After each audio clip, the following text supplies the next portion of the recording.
Thank you, Mega Fighter. All right, find her center. You ruined the show. Game over. Right, I'm leaving. All right. Shh.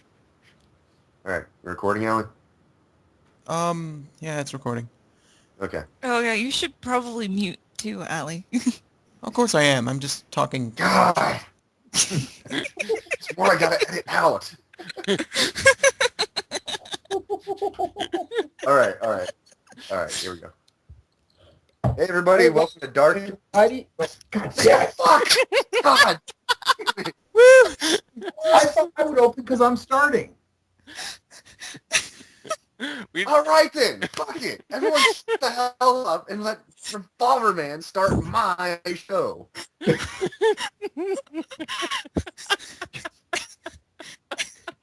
Everybody take a deep breath. Alright, I'm getting my orange juice. Hate you all. I'm still recording. Then why are you still recording?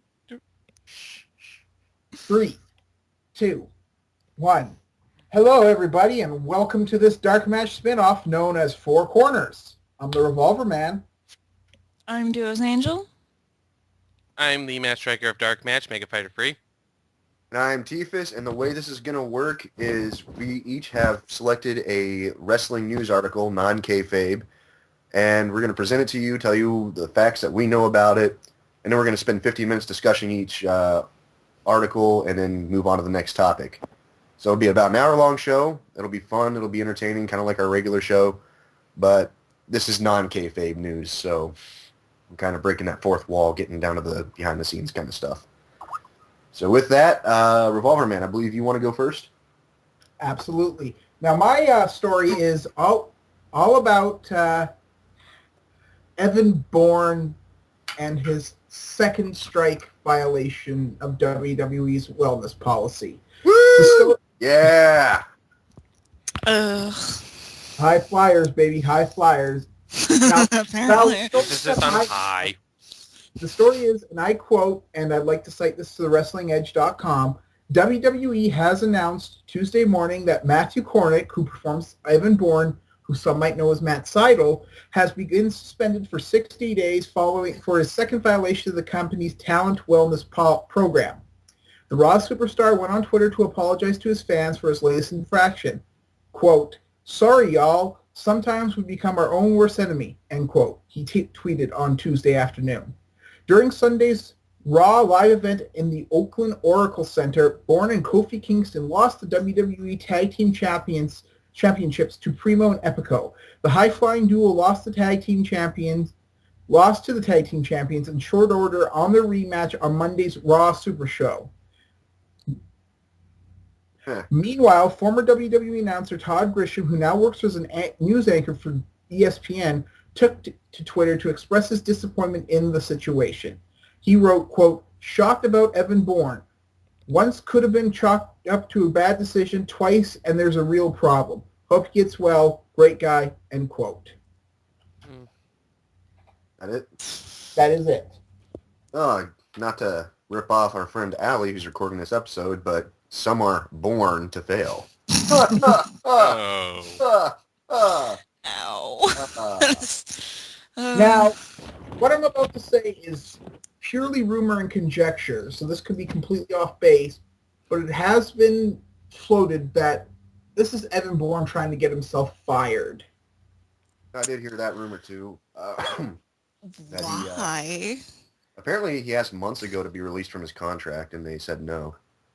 Which I kind of find that I hard. can't blame them for not wanting to work there anymore, considering the lack of a real push he's gotten. I mean, let's face it, the tag team division really hasn't gotten the attention we were told it would get.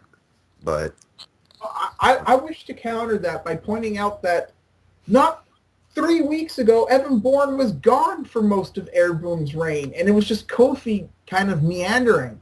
So yeah, Kofi took a lot of the brunt of Evan's fuck-up, which kind of suggests that Evan is kind of a selfish asshole. Yeah. But it also... Now, when someone's... First of all, I kind of find it hard to believe that he asked for his release and didn't get it, because WWE really rarely ever does that anymore. They rarely ever hold people against their will in the company. Yeah, especially after the thing with Gail Kim. No kidding. So I kind of can't believe that, but if he really wants to quit, then the two things are TNA, oh God, or he wants to go back to ROH or the Indies where he'd have more freedom in his matches. I guess it's, assuming that it's not TNA, which is the worst of everything, it's your artistry versus your income, I guess. I can understand that maybe he wants to go back to the Indies or something like that, but I don't know, purposely sabotaging just because of that, especially, I understand that the Tag Team Championship is kind of a joke right now, but it's something. There are a lot of people who aren't even going to get that much. It's a guaranteed bottom line, at least. Yeah, it is something. It's claimed to, you have belts, and you know what? It's a start. There's nothing to indicate that they wouldn't have kept pushing him and Kofi, and hopefully they do keep pushing Kofi. Well, yeah, they kept the title on him despite his first suspension. That means they had plans for him. That's why I feel really sorry for Kofi, because he's just been severely punished for Evan's fuck-up. Yeah. And really, I do have to express, this is just rumor that he asked for his release or that he's doing this on purpose. But at the same time, in less than 30 days after he came back, he got his second suspension. It's ridiculous. And so either the rumors are true or he has a shockingly, I don't know, it's just pot, right? Well, no, it's synthetic spice. pot. We know the first one was spice, but we don't know what the second one was for yet. I've never even heard of spice. It's synthetic pot. Some of our wow. just could be the steroids. Yeah. I'm surprised how many times the white guys use steroids. I don't know. He's not bulking up that much. I think he'd be Rey Mysterio bulky if he was on steroids. I agree. He's getting a bit more cut, but he's not getting large. I mean, there's a difference between cut and large. Yeah. Mm. But I don't know. It's pure speculation at this point. But Mega Fighter, you got anything to say? You're being kind of quiet over there. Well, really, I don't think there's much to add. I mean, basically, the guy held a title and he's screwing up and cost himself one of the titles. But on the same end, I'm still under the illusion that there's a fourth tag team in the WWE. Yeah. Well, at least he didn't RVD himself. Yeah. At least not yet. I have to say, I think, bit of a tangent, I apologize, that RVD is the greatest self-sabotage in WWE/WWF history. Yeah, that's true. But at the same time, it's not that much different. I mean, it's the same kind of thing. Exactly, but at least Evan Bourne wasn't dual fucking world champions. Yeah. But for what we do know, the first time was just spice, so nothing to indicate that he has a drug addiction yet or a serious problem. And if it is just spice this time, that leads me to believe that he's doing it on purpose. Based on the Twitter comments he made during his first suspension, tells me he's doing it on purpose because he was saying some kind of negative things towards the WWE. So it might be self-sabotage. I don't know. I would say keep an eye on his Twitter then. Yeah, I would say it's worse than RVD if that's the case because he's doing the self-sabotage on purpose. And Yeah, he's taking someone with him. Yeah. Well, technically, RVD took Sabu with him. Yeah. I wasn't around for wrestling back then. Well, yeah, they got pulled over driving between shows and got searched and the cop found pot. Ah. And that was while RVD was world champion, like WWE champion. Both WWE and the ECW world champion. Yeah, so you know what titles he lost really quickly. Anyways, I believe that's been our 15 minutes. Oh, so I believe it's my turn. Well, actually, this kind of works out because let's go to something much sillier. Oh, yay. Yeah, Ooh. this is weird. So reading this off of lordsofpain.net. Let's see. Headline: Liam Neeson denies rumor that he will play Vince McMahon in Chris Benoit movie. Oh my god! What? Okay, so Isn't that movie still speculation? No, it's I'd never even heard. I didn't know that there was going to be a Chris Benoit movie. yeah, someone's trying to put it out, and yeah. Okay. Well, Anyway, let's hear the story. yeah. Okay. So, actor Liam Neeson was asked during the press junket for The Grey about a rumor that he's in talks to portray Vince McMahon in the upcoming Chris Benoit biopic Crossface. The Grey director Joe, let's see if I'm pronouncing this correctly, Carnahan, I hope. Sorry if I got your name wrong, sir. Answered first, telling Neeson, "I can't see you doing that, dude." Neeson added, "No, I've never heard of the movie." Neeson added that he has no interest in the role, largely because he knows very little about the WWE CEO, almost nothing about Benoit, and is not a fan of professional wrestling. Crossface was announced last month.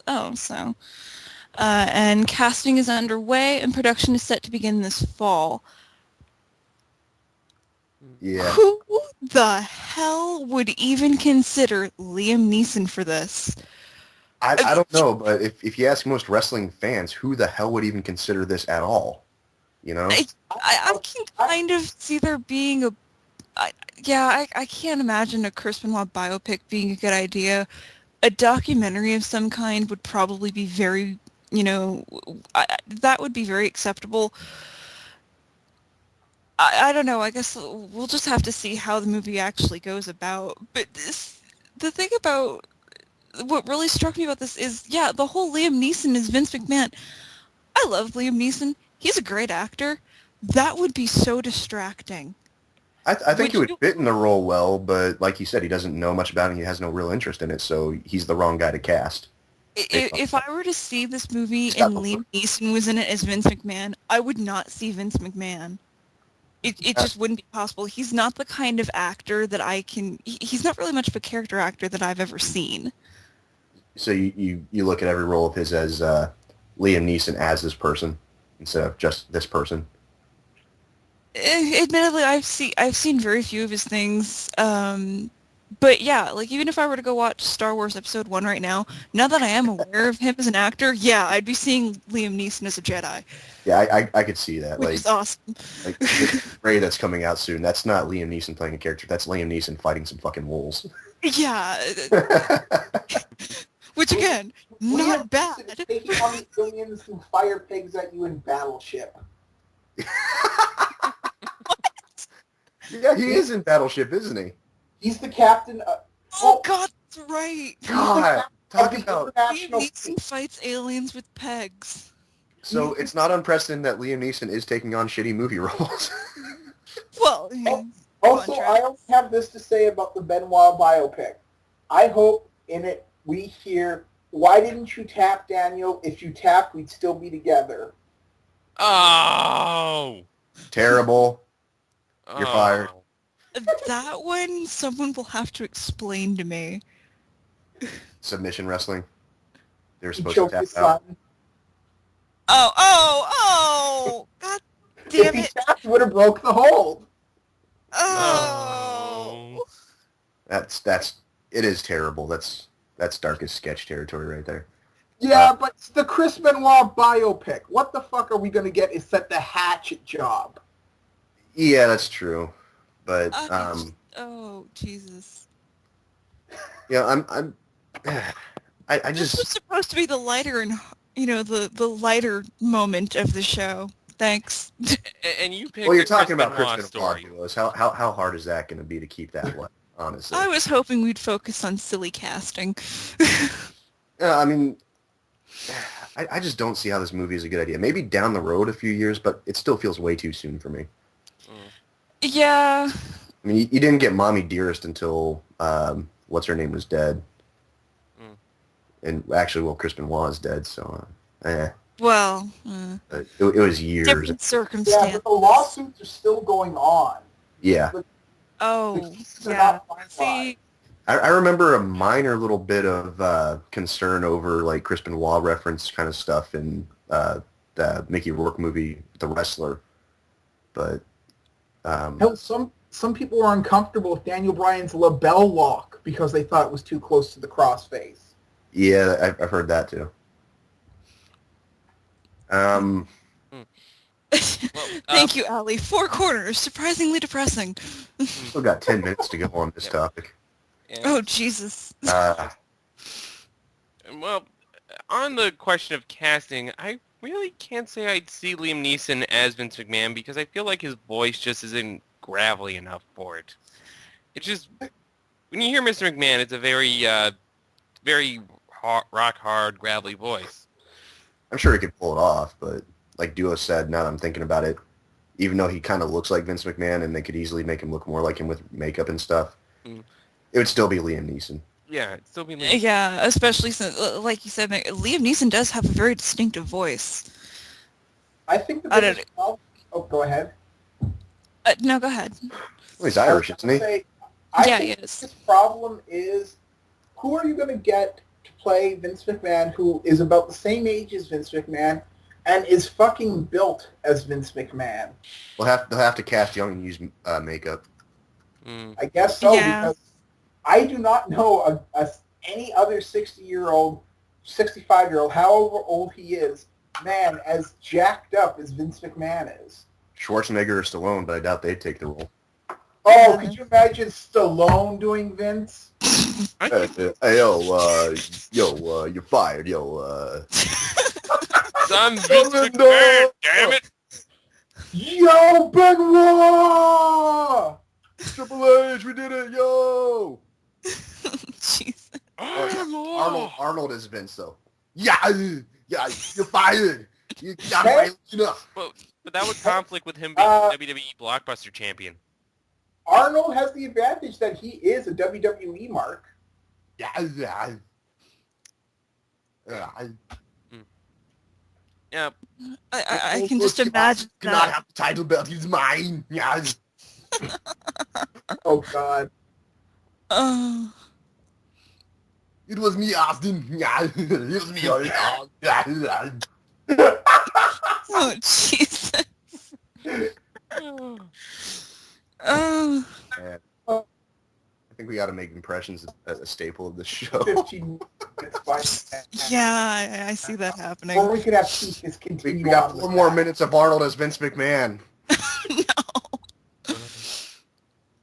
I'm trying to think of Actually, especially thinking more towards casting, I wonder who all is going to be depicted in this. Shawn Michaels is going to be a tag team match against the product of my own skin.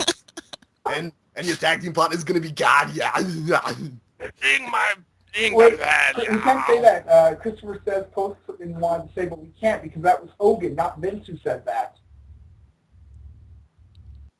Hogan said what? What? Let's see. Don't give the title to that Canadian. He's a little girly man. Yeah, I don't do impressions. Tiffus, read. Don't give the title to that guy. He's a little girly man. Yeah. Screw that. Seriously though, I did hear a rumor on them casting someone for Eddie Guerrero, but I can't remember who it was. And but it is confirmed that Eddie Guerrero will be in this movie as a part of a flashback. They're not really sure directly yet how much they're going to focus on Benoit's overall life versus that downfall, but or if they're going to depict it as an overall cascading downfall throughout his life.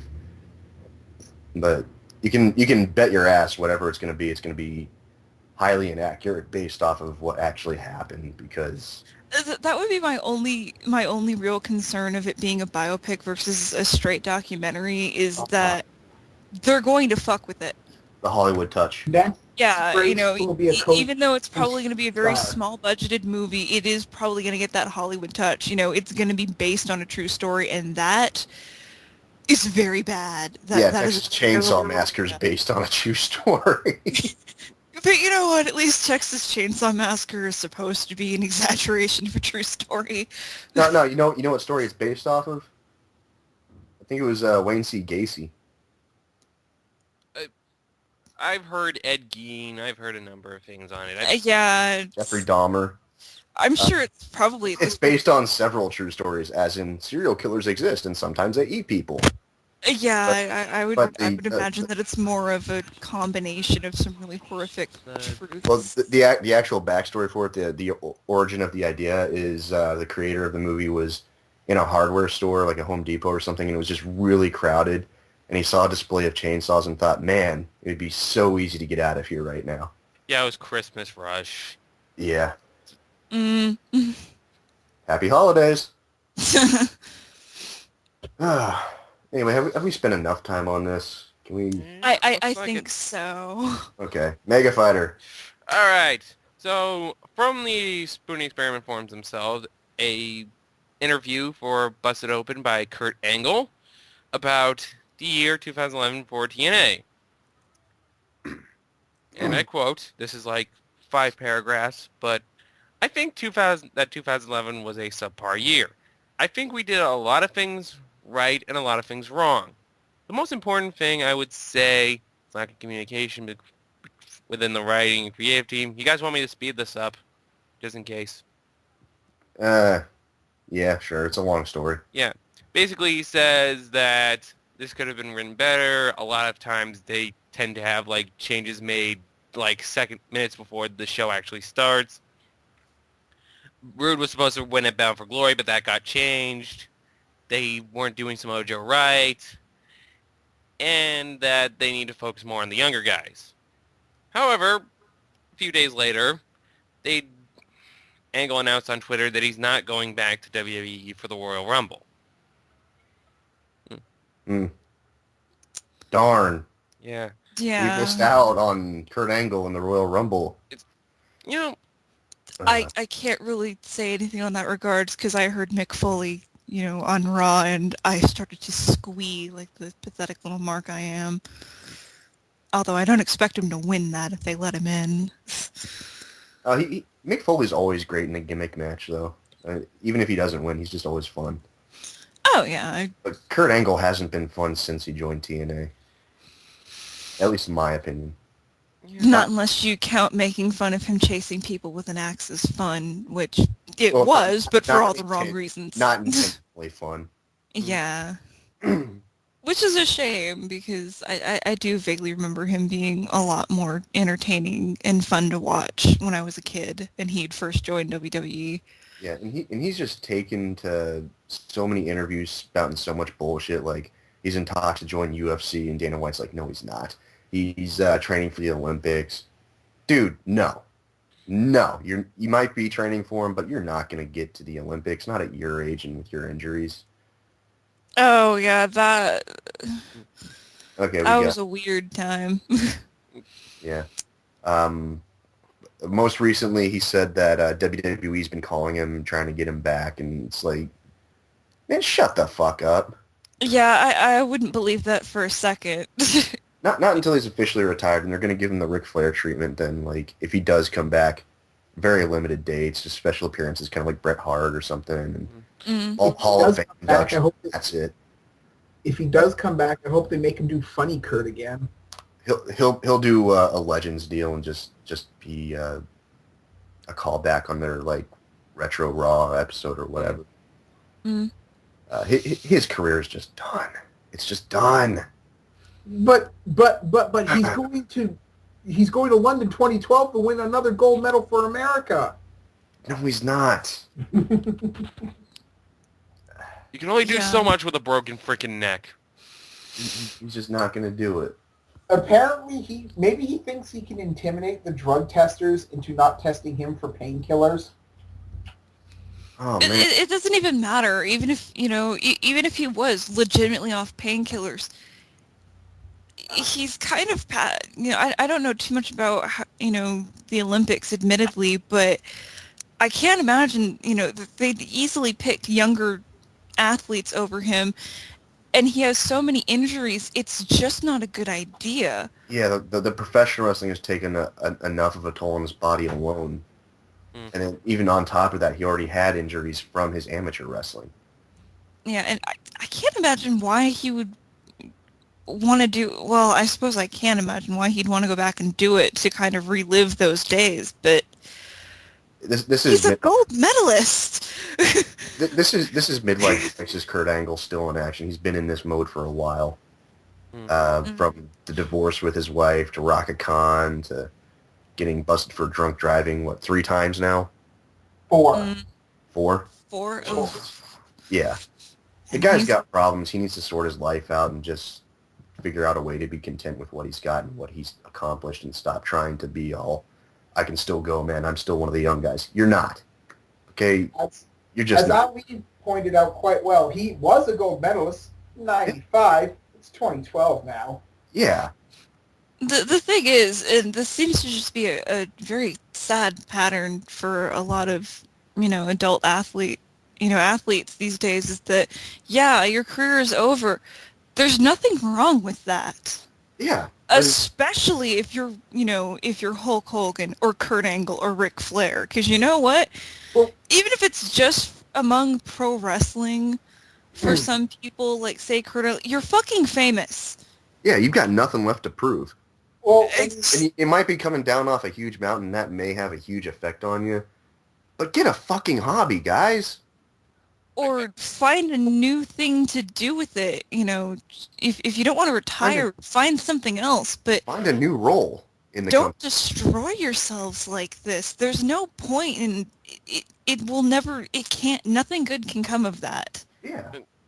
I can understand why Hogan and Flair are still in the company to some degree because they have massive amounts of debts to work off. I don't think I've heard anything about Angle having to pay off any massive debts. Child support to Karen and Jeff. Okay, But, yeah, there's that, but but you look at Karen and Jeff, they're not hurting for money. He's not hurting for money. No. Jared really is a big prick, isn't he? He sleeps with everybody's wife. Yeah. Mm. But Kurt Angle, I mean, he also said in an interview, I can't remember if it was the same one, but because you kind of just got cliff notes there, but he didn't like the way he was portrayed in the WWE, what they wanted him to do with like goofy evil Kurt or American hero Kurt and all that kind of stuff. He wanted to do other stuff. And you know what? We've seen the other stuff in Kurt. You really only have 2 modes that work for you. Yeah, it's But that's probably it. the saddest thing about, because the fact that people actually think Kurt Angle and Mick Foley were the reason why I thought I might be able to enjoy TNA. Surprisingly, no, it's all of the, TNA talent that I enjoy from TNA, go figure. When Mick Foley Kurt went, Angle's really fucking boring in TNA. Remember when Kurt Angle wanted to be a mob boss? oh my God. No, Yeah, the Mafia. but, oh yeah, I can assume. But, He was basically trying to pull off a Goodfellas character, and oh my God. Yeah, really, any one of those guys that was in Main Event Mafia, they really just show themselves to be in TNA just to play caricatures of their former selves, and they're really just mocking the product. It's like a parody of wrestling almost, a Seltzerberg parody of wrestling. and they're doing it at the expense of these young guys who are trying to take this company seriously as their big break, and it just hurts everyone. yeah. You get a serious discord between the undercard and the people that refuse to let go of the main event. And Jesus Christ. That's a level of selfishness that I just can't get past or wrap my head around. You were the young guys once with these dreams of doing something wonderful, of taking, pro wrestling and making it something really great.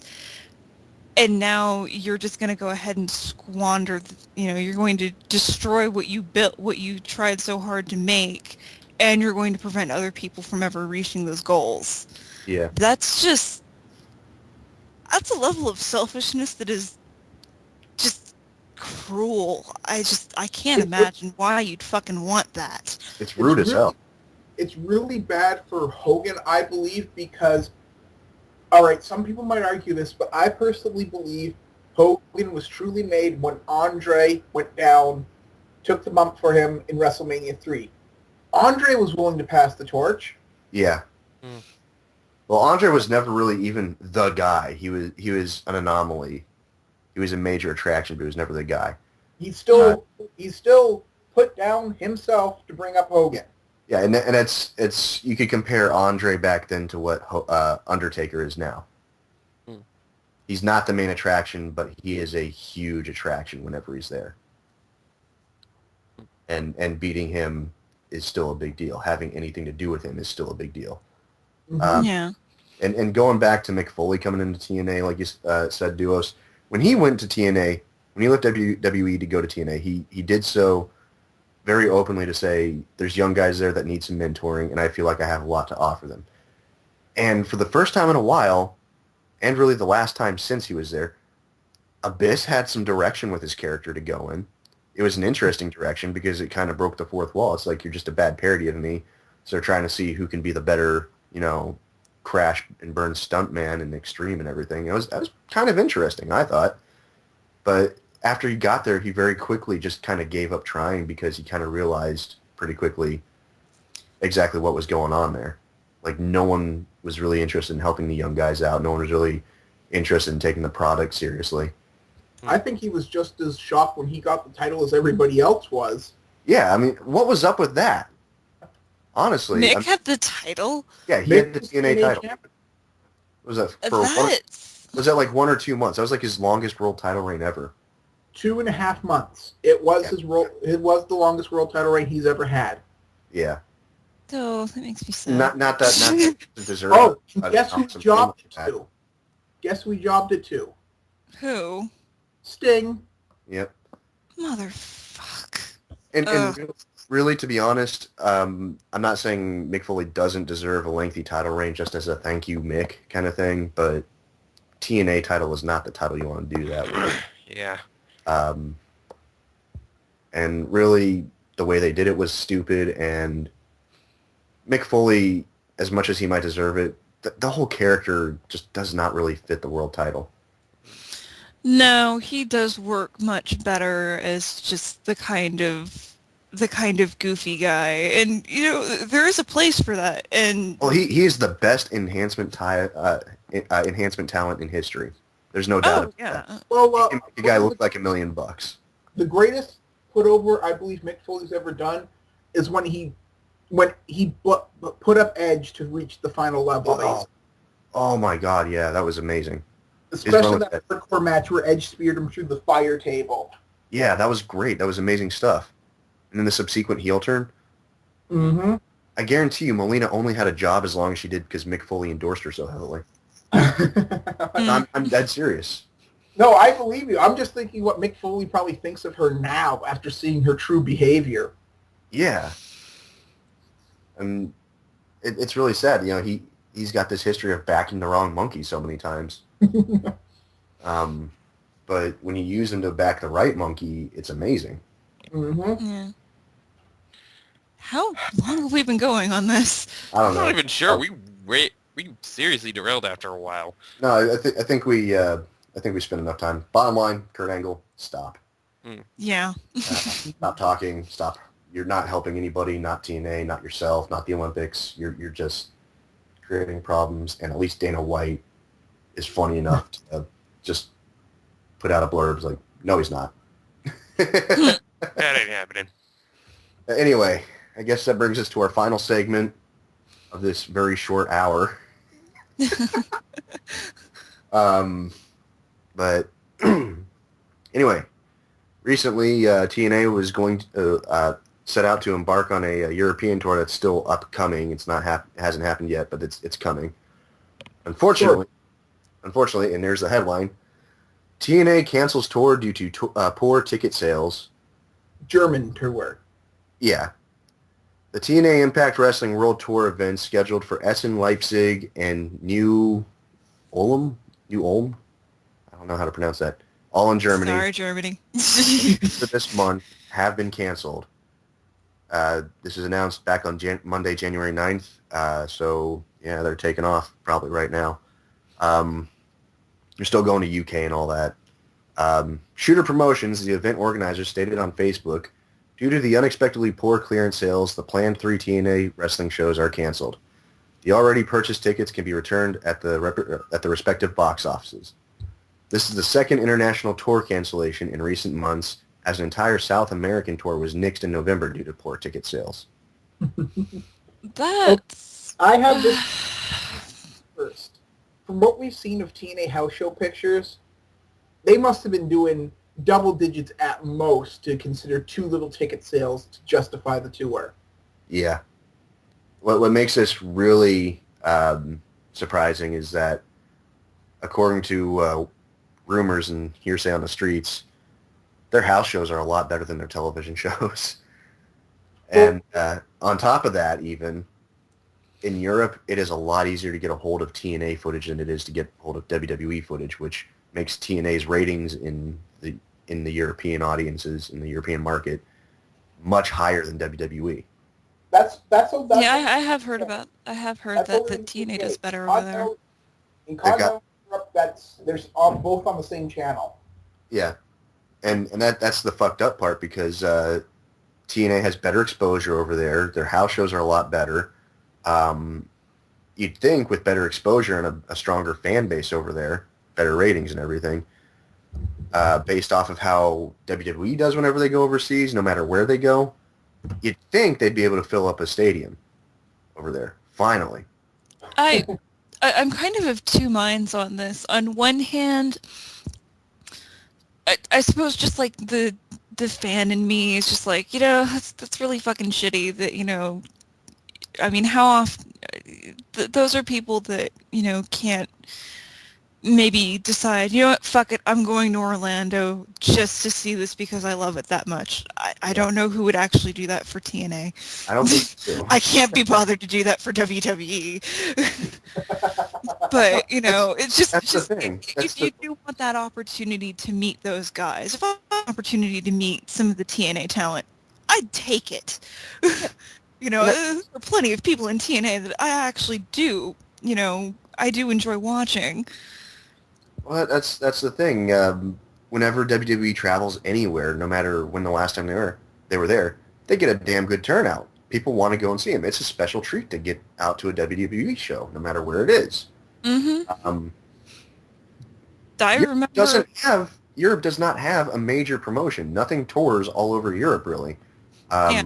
So on one hand, I'm really kind of upset that they canceled because, it just seems kind of fucked up to do that to their fans. Even if they didn't have very many at those locations, it's just like, you kind of just fucked a bunch of people out of what could have been their only opportunity. Well, it's really just surprising. But on the other hand, to have that, because they don't have shows just for the sake of having a show very often at all. It's like once or twice a year they have massive tournaments in Germany, but no ongoing show, no one bringing a show there just to have a show there. Yeah, I'm sorry to cut you off. What were you going to say? On the other hand, the business mind in me is, honestly, I'd have to really have any strong judgment, I'd have to see those numbers and compare them to the rest of the sales that they have in Europe for this tour, because honestly, if it was low enough, especially knowing that TNA doesn't have a whole lot of money, that they do have to be that picky, I can't begrudge them if it was a legitimate business decision and a necessary one. It sucks for the fans, but if they really could not afford, the potential losses, I can't really say, well, fuck your company, you should lose that money just because, the fans. That's not a realistic worldview. Well, if you look at... I have 2 points to say to that, Duos. My first point is, I bet the TNA talent is happy that's not happening, because dollars to donuts, they probably make them pay for their own flights. Yep. And second, a responsible business would have already gauged that kind of stuff and not made the promise before they realized they couldn't keep it. Yeah, honestly, it's not like this is the first time. This isn't the first time they've ever done a European tour. No, they've done a year before. So you think they would have a better idea of the numbers.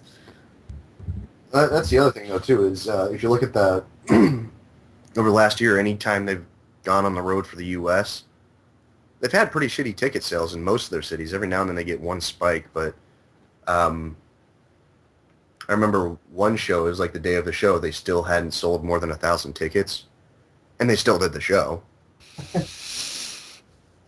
So it's never been an issue of, oh, we're losing too much money before. Maybe in the past they lost the money just to justify not going on these tours anymore. Like people said, if you want your business to expand, you got to go on these tours.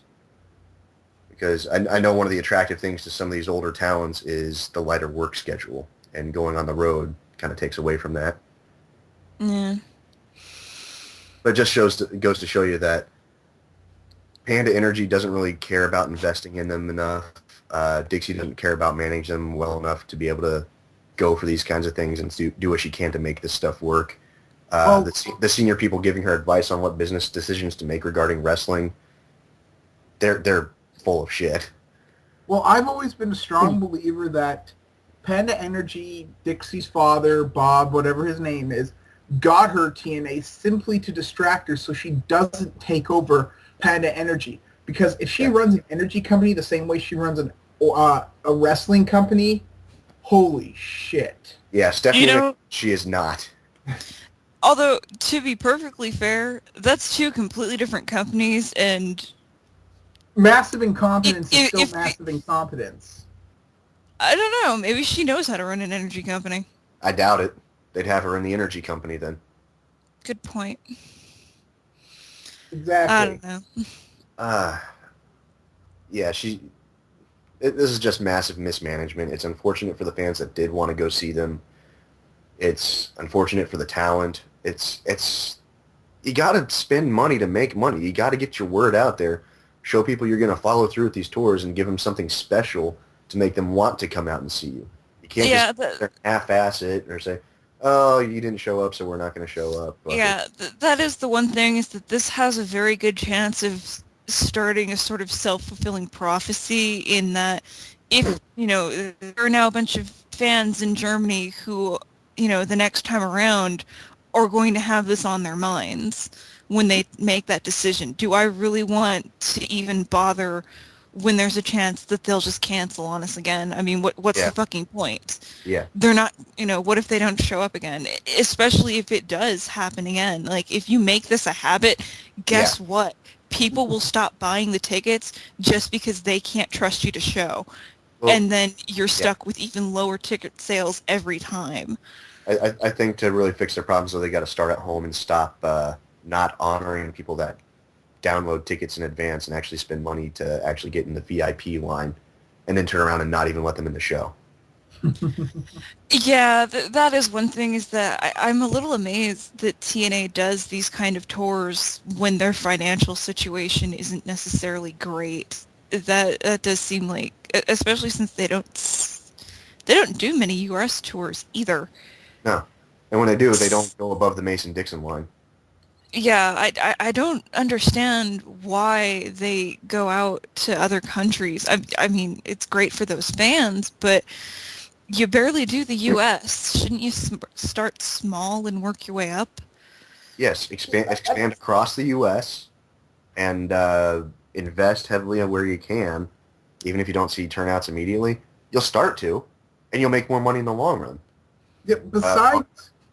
Stop doing free shows at Universal. Make people pay to get in there. Yeah, Ali says, try shows in New York and Washington. You know what? As much as I rag on TNA these days, if they showed up to Seattle like WWE does, and I could figure out how to go, I'd go. Well, I've never been to a live wrestling show in my life. I'd go. If they come to Columbus, I would go. I might show up with partial intent to just be a smark and just be obnoxious and everything, but I'd still go. That'd still be money in their pockets. And if they impress me, I would shut up and be like, yeah, good show, guys. Keep going. I'd show up and I'd go with the intention of being able to, have a live perspective for our show to rip them apart. But I can see me enjoying a TNA show live. Yeah. For the experience alone, it's probably a lot of fun to be able to actually sit there. I can say for a fact that going to a house show is far better than watching the show on TV. Yeah. Hmm. Hey, No. hey, they're doing a house show in Boston, so we know Lars is going to be going. Lars is having a good time no matter what. Mm, Don't even bother saying his name 3 times. He can't show up today. mm. But yeah, Safe. I always forget that rule. yeah. God, that was. I don't know what to TNA, say anymore. TNA, learn to do business better. Stop screwing your fans. Get the fuck out of Orlando, and fire Russo. And Kurt Angle, stop running your mouth to the media and stop telling lies that so many people are just going to sit there and say no. And please, God, will somebody stop this fucking biopic and stop starting really weird fucking casting rumors. And what was that first story again? And Bourne, stop sabotaging yourself and Yeah. Come on. Please. You had a chance to build something great in the tag team division. You just fucked it. At the very least, wait until you're on your own so you're not dragging down your tag team partner. Yeah, Kofi's got enough problems. He doesn't need you fucking things up. Yeah. Mm-hmm. Jesus. I'm no fan of Kofi, but that's true. I mean, don't ruin someone else's potential because you have a piss poor attitude. I just picture Kofi thanking his lucky stars he got to keep the title when Bourne was gone, and then to see Bourne do this again. They I would imagine show. their relationship right now is not the best. You know what's really worse about that? I guess we're going back to this topic a little bit, but we have plenty of spare time here, only 45 minutes in. But Oh, wow. they lost their tag team titles on a house show. They knew they were going to suspend Bourne at that house show. But then the following night on Raw, that's when they had their rematch.